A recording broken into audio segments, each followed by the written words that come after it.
Viginti. Oke Kima, welcome back to channel Viginti. Kali ini kita akan melanjutkan pembahasan dari web novel Ryoshin no Sakin wo Katagawari part yang kedua. Part ini merangkum chapter 17 sampai dengan 32 pada volume satunya. Oke, sebelum kita masuk ke pembahasannya, aku mau minta saran dan pendapat kalian dulu lah mengenai editan dan cara penyampaian LN atau WN kami. Kalau kalian mungkin maunya editan yang ramai jadi biar nggak ngantuk, atau mungkin lebih suka editan yang tenang atau santai biar bisa fokus ke ceritanya, ya silahkan di komen ya Kima. Ya biar aku tahu juga lah selera kalian kayak mana dan kedepannya juga makin nyaman lah kalian nontonnya, oke? Bantu kasih pendapat di kolom komentar ya Kima. Kalau bisa jangan ada yang golput kalian, oke? Baiklah, nggak usah banyak cincong, kita langsung masuk ke pembahasannya. Kita lanjut pada keesokan harinya. Yuya sedang membereskan barang-barangnya yang baru saja tiba. Awalnya Ibu Kaede menolak dikarenakan Ibu Kaede tidak sudi kalau barang bekas ayah Yuya masuk ke rumah baru Kaede. Namun lagi-lagi karena keegoisan Kaede, ibunya pun tidak bisa menolak permintaannya. Saat sedang menyusun barang, Ibu Kaede menemukan album foto Yuya pada saat masih kecil. Kaede yang melihat itu pun langsung dengan cepat meminta album itu untuk dirinya. Namun Ibu Kaede menolak. Ibu Kaede berkata kalau Kaede sudah menguasai Yuya seharian karena mereka sekarang sudah tinggal bersama. Jadi setidaknya Ibu Kaede ingin memiliki foto Yuya pas kecil untuk dirinya sendiri. Kaede dan ibunya pun berebut. Ibu Kaede sangat senang menggoda seseorang. Bisa dibilang ia adalah tipe wanita yang senang melihat ekspresi orang lain saat tergoda. Ibu Kaede pun berkata kalau Kaede harus bisa memikat hati dan tubuh Yuya entah bagaimanapun caranya. Ibu Kaede pun tidak segan-segan mengajari Kaede cara menaklukkan seorang pria di ranjang. Ibu Kaede berkata kalau ia punya banyak teknik yang akan diajarinya nanti kepada Kaede. Yuya yang mendengar itu pun heran. Bagaimana bisa seorang ibu mengajari hal seperti itu kepada anaknya di depan calon menantunya. Yuya pun sadar kalau calon mertuanya itu sangatlah agresif dan menyeramkan. Kemudian keesokannya pada hari Senin saat berada di sekolah, sisi sekolah menjadi heboh. Itu bisa terjadi karena Yuya datang berdua dengan Kaede ke sekolah sambil berpegangan tangan. Para murid lain pun mulai memandang Yuya dengan kebencian.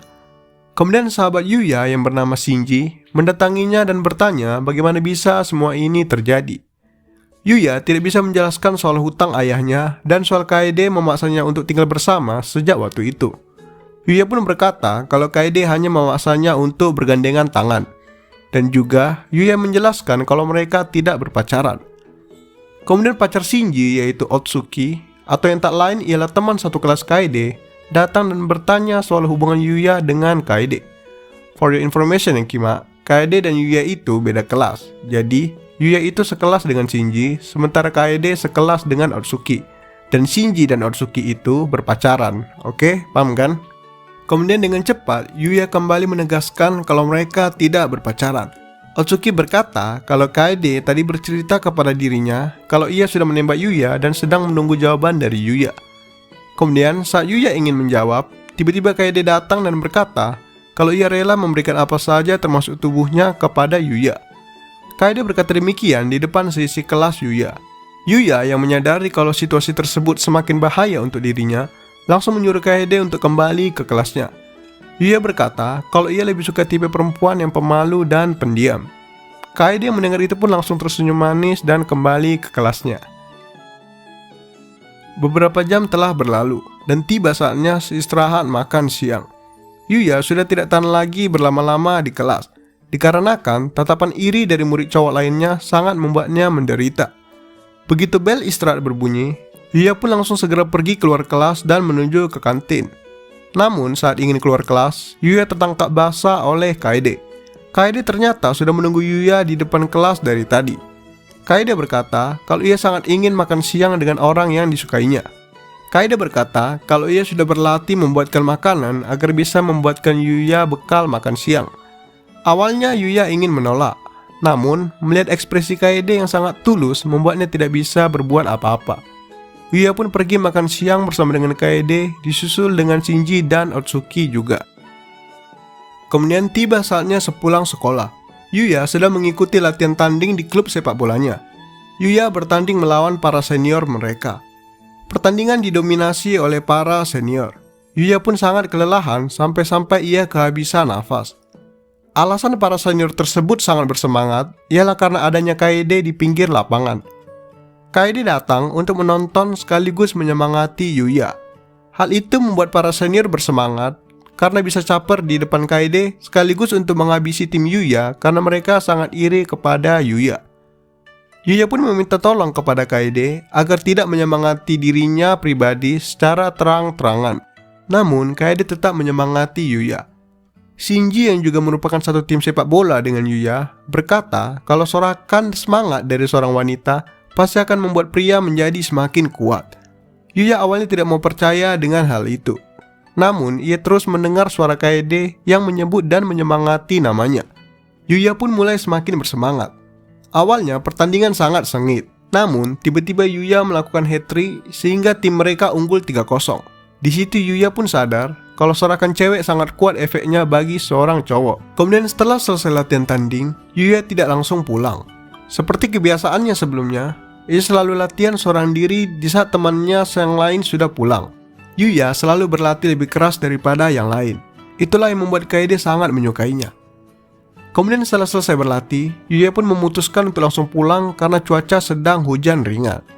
Akan tetapi, Yuya menjumpai Kaede di pintu keluar lapangan. Ternyata, Kaede menunggu Yuya agar bisa pulang bersama. Kaede berkata kalau ia sangat ingin pulang bersama dengan Yuya.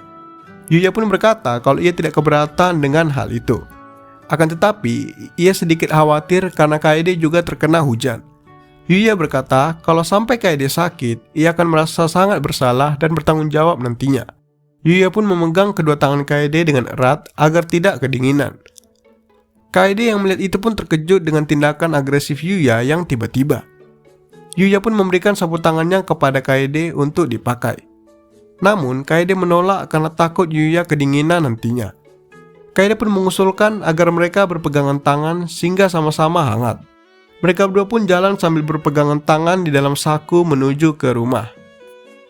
Kemudian sesampainya di rumah, mereka pun langsung memakan makanan hangat sambil bercerita. Kaede berkata kalau ia sangat mengagumi Yuya yang bekerja keras. Yuya mendengar hal itu sadar kalau Kaede sangat memperhatikan dirinya. Saat itu juga, Yuya teringat bahwa ia belum memberikan jawaban perasaannya kepada Kaede. Yuya juga sadar kalau ia belum melakukan apa-apa untuk mengenal Kaede lebih dalam. Namun, Yuya sudah sadar kalau dirinya sekarang sudah mau untuk mengenal Kaede lebih dalam lagi. Kaede pun mengusulkan agar mereka mandi bersama karena menurutnya cara tersebut paling cepat dan gampang untuk mengenal satu sama lain lebih dekat. Yuya pun membalas godaan Kaede dengan berkata kalau ia mau saja mandi bersama dan ia malah sangat ingin melakukannya. Kaede yang mendengar itu langsung terkejut dan memerah. Yuya sadar kalau Kaede sebenarnya hanya bertingkah sok berani seperti saat berhadapan dengan pria penagih hutang waktu itu. Ia sadar kalau Kaede sebenarnya memaksakan diri untuk berani. Kemudian Yuya yang tidak tega melihat ekspresi malu Kaede pun langsung berkata kalau itu hanya bercanda. Kaede pun marah dan sedikit malu. Kemudian keesokannya pada saat di sekolah, seperti biasa Yuya makan siang dengan Kaede diikuti oleh Shinji dan Otsuki. Mereka makan sambil membicarakan soal hari Valentine yang akan datang. Shinji bertanya kepada Kaede tentang apa yang akan dilakukannya. Kaede berkata kalau ia akan berlatih membuat coklat untuk Yuya. Namun, Yuya membalas kalau tidak perlu repot-repot hanya untuk membuat coklat. Otsuki menyambung dengan berkata kalau ia juga ingin belajar membuat coklat untuk Shinji. Otsuki pun meminta Kaede untuk mengajarinya cara membuat coklat di rumah Kaede nanti. Yuya yang mendengar itu langsung memberi kode kepada Kaede agar menolak permintaan Otsuki. Yuya tidak ingin Shinji dan Otsuki tahu kalau ia dengan Kaede tinggal bersama. Namun, Kaede tidak menghiraukan kode dari Yuya. Kaede pun menerima ajakan Otsuki dan malah mengajak Shinji untuk bergabung juga. Kemudian keesokannya pada pagi hari, Yuya ingin pergi ke sekolah lagi karena ada latihan klub. Kaede seperti biasa memberikan bekal makan siang kepada Yuya. Kaede berkata kalau ia juga menginginkan ciuman selamat pergi seperti layaknya suami istri. Di situ Yuya sadar kalau Kaede masih memaksakan dirinya agar terlihat berani. Hal itu diketahui Yuya karena melihat wajah Kaede yang memerah dan tangannya sedikit bergetar. Yuya pun merasa kalau sudah saatnya ia berbalik menyerang Kaede. Yuya pun dengan cepat menggeser poni Kaede dan mencium keningnya, kemudian mengucapkan pamit dan langsung pergi. Kaede yang tidak bisa merespon situasi mendadak tersebut langsung berteriak sambil memerah. Yuya yang mendengar teriakan Kaede dari luar apartemen sangat senang karena kali ini ia berhasil menyerang Kaede. Kemudian sesaat setelah sampai di sekolah, Yuya bertanya kepada Shinji mengapa bisa ciuman di kening bisa sampai membuat seseorang berteriak histeris. Shinji berkata kalau memang ada beberapa orang yang menganggap ciuman di kening itu hal yang sangat memalukan sehingga responnya kadang bisa sampai berteriak. Di situ Shinji sadar kalau Yuya memang tinggal bersama dengan Kaede. Yuya pun terdiam pasrah karena tahu kalau dirinya sudah membongkar rahasianya dengan segampang itu. Kemudian, Yuya dan Shinji pun berjalan menuju ke rumah Yuya. Dikarenakan mereka ada janji untuk membuat coklat bersama untuk hari Valentine nanti. Otsuki sudah sampai duluan di sana. Sesampainya mereka di rumah, Otsuki dan Kaede sudah selesai membuat coklat mereka. Yuya dan Shinji pun mencoba coklat yang disediakan para gadis tersebut. Yuya berkata kalau coklat buatan Kaede sangat enak. Kaede pun kegirangan mendengar pujian tersebut. Kaede berkata kalau coklatnya masih sangat banyak sehingga masih ada sisa untuk besok. Kaede berkata kalau besok ia akan menyuapi Yuya sepuasnya. Kaede berkata demikian dengan niat untuk menggoda Yuya. Namun, Yuya kembali menyerang Kaede. Yuya berkata kalau besok ia juga akan menyuapi Kaede, sehingga mereka akan saling suap-suapan. Kaede yang awalnya ingin menggoda, malah malu sendiri mendengar perkataan Yuya tadi. Yuya sangat suka melihat wajah Kaede yang selalu termakan rencananya sendiri. Shinji dan Otsuki yang melihat itu pun langsung buru-buru pulang agar tidak mengganggu mereka berdua yang sedang bermesraan. Kemudian setelah agak larut malam, mereka memutuskan untuk beristirahat. Yuya yang sudah selesai mandi langsung menuju ke kamar di mana Kaede sudah menunggu. Setiap kali mereka tidur bersama, Yuya selalu membelakangi Kaede. Karena menurutnya, jika ia tidur berhadapan dengan Kaede, ia akan selalu memandangi wajahnya sehingga tidak bisa tidur. Kemudian saat ingin mencoba untuk tidur, tiba-tiba Kaede memanggil Yuya dengan pelan dan berkata kalau ia ingin tidur lebih dekat dengan Yuya. Lebih tepatnya, ia ingin tidur sambil memeluk Yuya. Yuya pun tidak keberatan dengan hal itu. Sambil memeluk, Kaede berkata kalau ia sangat senang akhir-akhir ini. Dikarenakan banyak hal yang terjadi yang membuat ia semakin dekat dengan Yuya. Kaede berkata ia sangat senang sampai ingin mati. Yuya pun membalikkan badannya dan memeluk Kaede perlahan. Di situ Yuya sadar kalau hatinya sudah mulai terpikat kepada Kaede. Okelah Kim-Kim aku sekalian, itulah pembahasan dari part 2-nya. Untuk part 3-nya ya akan diupload Sabtu nanti. So jangan kemana-mana, jangan main jauh-jauh nanti kalian lost. Tetap di channel ini agar terus mendapatkan update terbaru kami. Don't forget to like, comment, and subscribe. And goodbye Kima.